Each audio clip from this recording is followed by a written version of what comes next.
Good day everyone, I am Lovelyn Y. Cantero, and for the continuation about the topic of photojournalism, so now let's delve into the photojournalism in India and also the different types of photojournalism. So now let's delve into the photojournalism in India.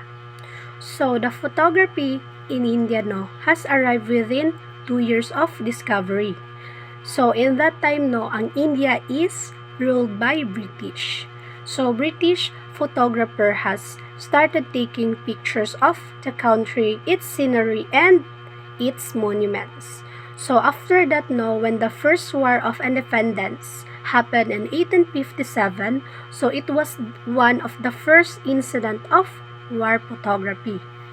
So later on when camera becomes smaller, so photojournalism gained greater popularity. So many of political developments were also taking place in India, so especially around the freedom movement.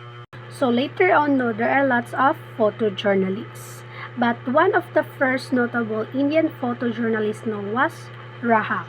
So he was a court photographer in India that time. As he was the first native photographer, so he has left behind a very impressive record of British India. So second to Raha is Sunil Jana. The Sunil Jana is also a political activist and journalist. So Jana began to photograph while writing assignments for her newspaper.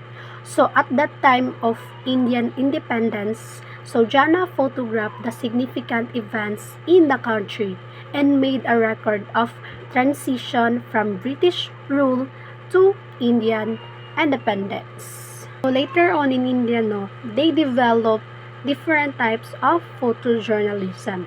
So first is the sports photojournalism.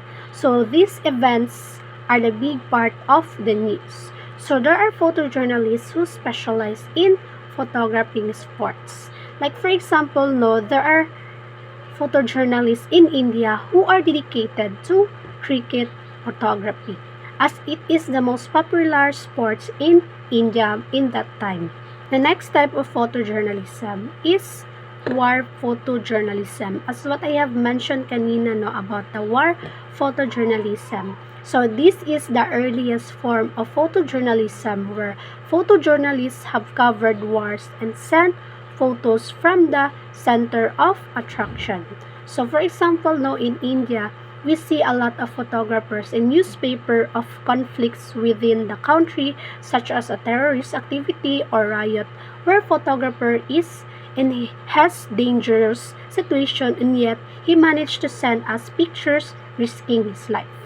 So next sa war photojournalism is glamour photojournalism. So all of us is familiar aning glamour kay kani siya type of photojournalism is mostly ang mga pictures sa mga artista. So film stars and other famous personality have become a major part of the news coverage as most of people want to know into the lives of the rich and the famous. So some of example kay kanang mga paparazzi pictures sa mga artista. So there are photojournalism who specialize in this kind of photography. So next is the spot news photojournalism. So mao ni siya ang pinaka common type of photojournalism as this is the day-to-day news like political events, crime, and accidents that happen around our community. Next is the travel photojournalism.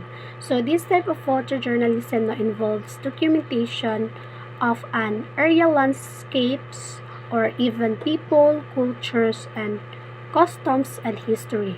So travel photographers are taken by professional or even amateurs.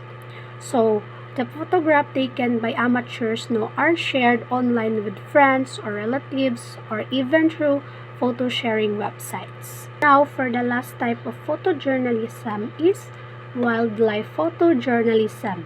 So in this type of photojournalism dapat jud ikaw you are proficient enough and you are professional to take pictures. So this is regarded as one of the more challenging form of photojournalism, as you must have advanced photographic equipment as well as good knowledge of animal behaviors.